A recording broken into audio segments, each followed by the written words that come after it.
Good morning, everybody. I'm Russell Smith. I am Managing Director of Parity Projects, and I'll be talking to you today about how to communicate and capture the benefits of retrofit, either in advance or perhaps a bit later on down the line once a scheme or a range of schemes have been designed for a locality, and touch on how householders might best benefit from this, such that they'll take action as well.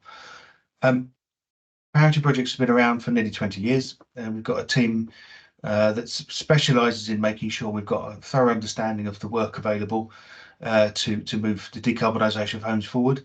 That's tools, that's services, and most recently as well, helping people, given our experience of assisting in the deployment of retrofit programmes, building business cases for one-stop shops and how to get this done at scale.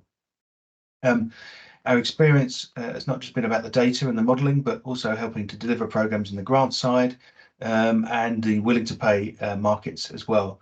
I think we're arguably the market leader in developing able to pay or willing to pay customer retrofit programmes across the UK, and close to home for the Northwest. We're running the Your Home Better programme right now alongside Retrofit Works in Greater Manchester.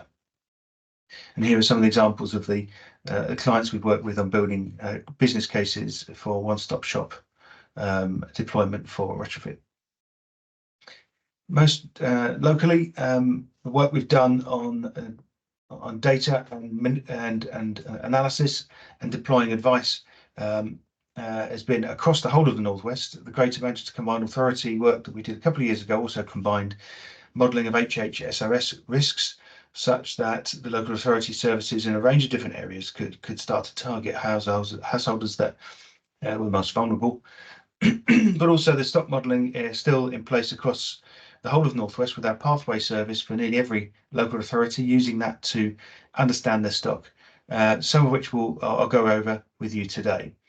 That modelling has supported applications for grant funding into LAD and HUG schemes that have been offered up by central government, and also nearly every large local social landlord in the region has used the portfolio tool that we have to support SHDF applications, and obviously then to support their projects and design processes going forward. One thing I wanted to talk about was the interjoined nature or interlocking components that pull together around what a national retrofit strategy would like, and then of course what that means for local. You can't take any one of these components away and expect the retrofit market to exist in its own right. On the one hand, we want to make sure that we've got standards high in the performance of those buildings once we've done retrofit. We're not just doing it for the sake of it. We need to be able to bring those standards to bear so that the finance providers understand it. We've got a clear understanding of training and accreditation that's needed to build up the market. Materials and equipment suppliers are there and wanting to know how these standards will prevail and whether the market is there to deliver their components. We obviously need to create customer demand in a greater way than we do at the moment, and have a means to make sure that the work is good. But bringing it all together is some kind of leadership to make that work. And this is therefore not a one step at a time problem. This is a holistic issue. Many different areas need to be solved all at once. So it's important to build towards this challenge. One thing I'll talk about very shortly is the housing stock analysis that we do at Parity, but it's important that any region or sub-region has a very clear understanding of the principles by which they're moving forward. Is a focus on a particular set of houses or residents, and then to understand all the strategic and tactical options to make that happen. What tends to happen is that you start at the green. What offers can we make to residents? What can we do? Let's come up with a scheme. Are there grants available? Let's get a green grant, green finance mechanism out there to make people offers, without necessarily doing all the things in advance of all of that. One thing I'd like to perhaps focus on towards the end of this session is really what it means to understand all of the options for an area, how to make sure you've got a genuine programme in place that will eventually tackle every single dwelling, but the understanding as well that this is a data problem. If you're not capturing the data, not just of what's been done and when it's been done, but how it's been done, what processes were involved, how could you improve those processes, and feed those back into the analysis of what's succeeded and what's completed, and then update your principles. This is an ongoing challenge that must be recognised, such that all these things over time are improved, developed, and the dependencies up here on which the housing retrofit programme might rely are understood as well, and I'll come on to that. So I'm going to cover our experience locally very much recently, just at the end of 2023, in Cheshire and Warrington. I'm not going to explain any of the outcomes of the work that we've been into, because it's still not published, it's still not ratified, but the process on the pathway side I will go into, and some of the benefits available for funding retrofit over time. The data that's available, effectively our pathway services based on analysis of every single address. So all of those 409,000 dwellings across Cheshire, East Cheshire, West and Warrington, you can see in those lower super output areas there on the screen. They've been analysed at an individual address level using EPC data from the national database, but also checking the quality of that against other data sets, such as Ordnance Survey and LiDAR data sets that are available. In the first instance, we can understand the baseline of those houses. What have we got? What are we dealing with? Which is great for helping us really get our head around what the challenge is. In particular here, this is a log scale on the bottom left here, 390,000 gas boilers installed in that region. The challenge, as you'll see, is getting off of gas and into heat pumps. And then you've got to look at all the different, you're able to then identify all the different other stock types and elements within those buildings that your colleges need to gear up for to train the workforce that's coming down the track. We can present those in map form, and then you can start to identify all the individual addresses within. But then you can start to bring down, really start to drive down how this works for each individual lower super output area, but also start to identify addresses that have certain archetypal characteristics and measures required in the areas of different indices of multiple deprivation as well. But the baseline is only the start. Scenario modelling is the critical thing, and what we tend to do with most local authorities, as you can see on here, is take three pathways towards net zero. There's an interim one. Many people are interested in understanding what it would take to get to an EPC score of a C for every property. But then we look at two different net zero scenarios. One where we throw everything at every property, but also then we try to remove the ones that householders tend to be reticent towards, such as internal wall insulation, external and underfloor insulation. So just to see what impact does that have. These aren't policy recommendations, these are modelling scenarios such that you can move towards policy. And what it means is you can start to drill into the carbon emissions for the property once a scenario has been run as well. You can start to see where all the carbon emissions are based, where are the main culprits. So by age, you can see the older the property, the more carbon that it emits, and the tenures that are responsible for most of these carbon emissions as well. And outputs of scenarios here. So I mentioned those those three scenarios here. You can start to see just what it's going to cost these three local authority areas to get to net zero. I'm sure most of you on the call here are perfectly aware of the gravity of the capital costs required to get here. But once it's brought down into a regional or sub-regional context, you can start to eat this elephant a little bit more readily, rather than just looking at these big numbers. Because the critical thing here is not necessarily these numbers, it's how you can possibly get to the deployment of measures that will start to mean this sort of scale of challenge is tackled. And importantly, you can start to see average cost per property here as something that you can start to get people's expectations managed around. Even if you can't start a program in it immediately, you can start to realise what it's going to take for each individual dwelling to get to these particular points. Impact on fuel bills is critical. So for these three local authority areas, you can see the before profile, in other words, the numbers of properties in each of these areas of annual spend on energy. Very long tail here. So in most areas, there are a large number of a long tail of very large properties that will inevitably have large energy bill. But you can see how the energy bills have been shifted towards zero. And importantly, we're modelling scenarios here. There are a large number of properties here whose bills have gone up. We'll go into that a little bit. But you can see the average bill has gone down by £903. That's obviously assuming that everybody has completed their retrofit. So these are deployments will carry on over a large number of years, but this is the size of the prize. In effect, is about over a £300 million annual energy saving once everybody has done the job. But there's a 7% of homes that will see an increase in bills if you just deploy vanilla schemes across the area. Gas heated homes are the culprits of most of these. So the oldest homes are hard to treat. They've got very difficult problems to tackle. And what it means is that whilst we're having a 66% energy demand reduction and 80% reduction in carbon emissions, for those properties that are very difficult to treat, whilst gas is relatively cheap compared to electricity, if you just deploy the technologies that appear to be the ones that will reduce carbon the most, you have the danger of increasing bills. And I'm sure we'll come on to that discussion a bit later on today. What does it mean for investment? Here's a histogram of the number of properties in each of the spends you can see across the bottom there.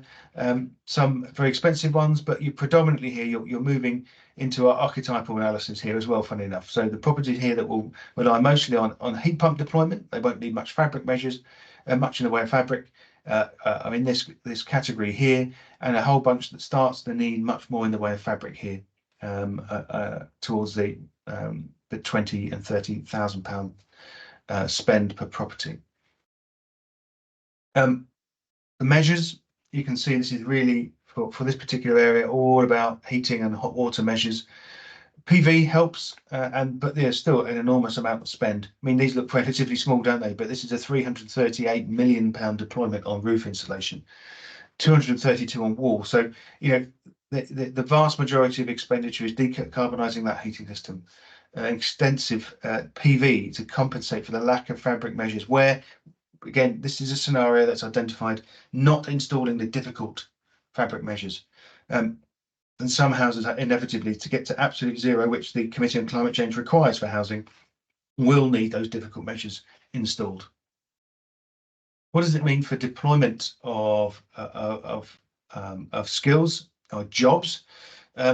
For the region, it requires here the sort of the numbers that we've been seeing here. So 7,000 or so at peak deployment. If you wanted to draw a straight line, you might end up with about 4,500 to 5,000 individuals employed, but spread across these trades in these kinds of proportions.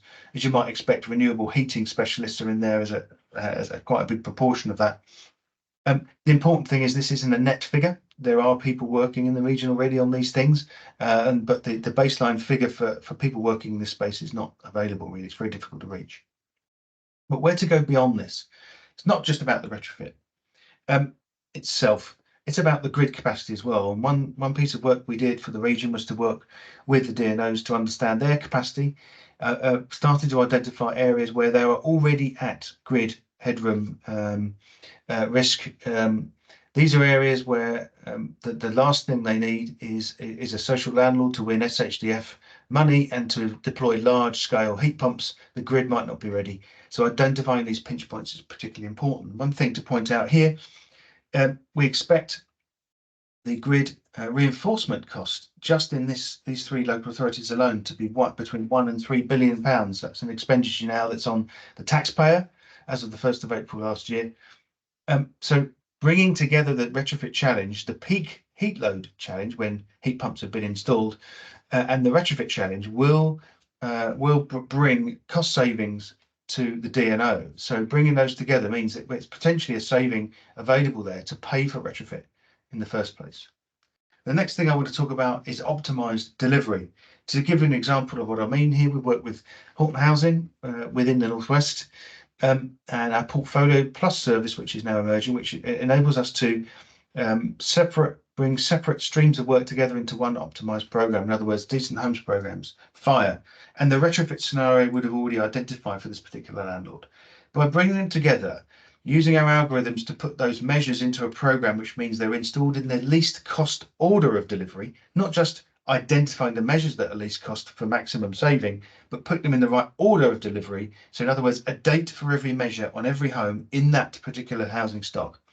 We identified a £2,200 delivery savings per property. So it's around about a £20 million saving for that landlord. Suddenly you can start to justify the cost of better data, better surveys, retrofit coordination. You can start to really make sure these things are done in the right way. And we can express that within our portfolio platform in a way that means you can start to identify areas in the next few years of high spend, and therefore start to mitigate that spend by spreading those dates across years either side, or starting to raise funds to be able to pay for that work at that time. But where's the money? I think the key thing I want to convey at this particular point here, and this might chime particularly with the work that you've got tomorrow in the low carbon homes session tomorrow on bold retrofit scale up. I think the key thing to understand here, this is really all about bringing together a number of different streams that all coalesce around better homes. So I'm sure most of you will be aware that there is a big saving to the NHS, around about 42p for every pound spent on retrofit to the NHS. Residents' bills will be reduced, as you've seen through our modelling. We've talked about optimised programmes. All of these offer, if done collaboratively, a saving that can be identified against a retrofit program that could be used to repay back investment. And UK Infrastructure Bank are willing to lend on these kinds of initiatives right now, if the evidence and the modelling is there to prove the case and to build the business opportunity they recognise. Moreover, we've talked about DNOs and the saving available there. There will be a reduction in the need for retrofit at all if heat networks are deployed. Reducing the risk of retrofit errors is pretty key if you do good planning, and creating job opportunities obviously brings economic benefit to local areas. Well, for these three local authority areas, we've identified a £60 million annual saving to 2045 to reach the goal of total housing decarbonisation.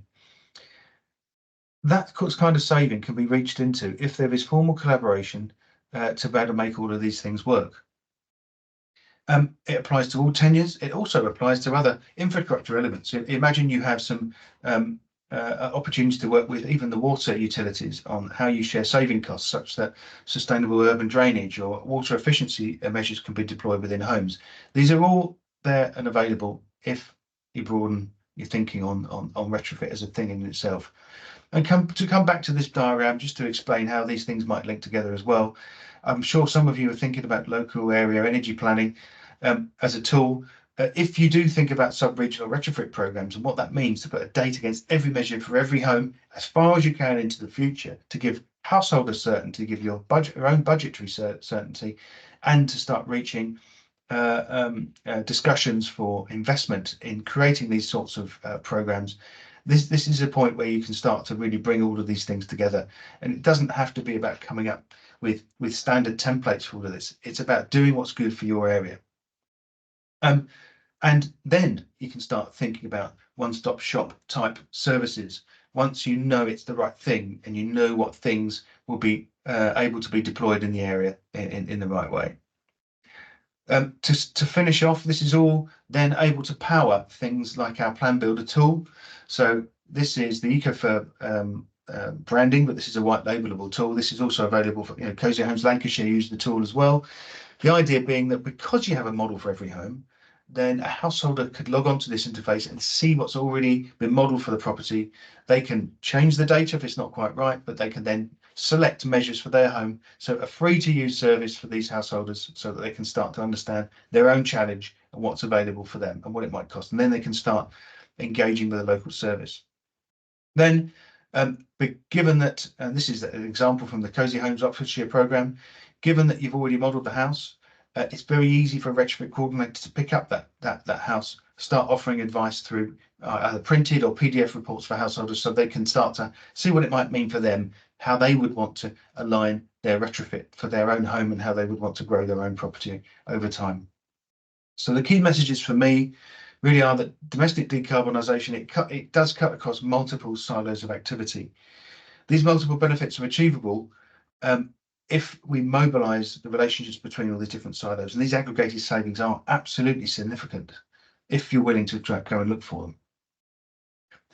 Feedback loops are a thing that I've introduced recently into the work we've been doing with local authorities and regional governments, such that we can start to group together some of those challenges that are holding back progress, and will only be tackled with ownership of those feedback loops by an individual local organisation that can really bust those apart. So, but data is the heart of this. You know, a retrofit program locally is a dynamic thing. It's not static. There must be a data strategy at the heart of all this to make it work. And a program will graduate, it will mature over time as you mitigate some of the feedback loops that I've mentioned. Only then can you really start to understand delivery tactics. Only then can you start to understand how you can make good on some of the principles that you would have set out on a local basis, and where you would target those, and what date you want to reach your decarbonisation.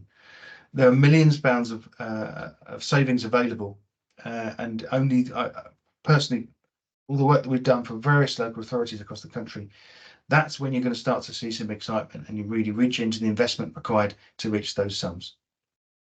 So I'm going to leave it there. You can reach me here if you've got any more questions, but obviously a bit later on today, I'll be on the Q&A. Thanks very much.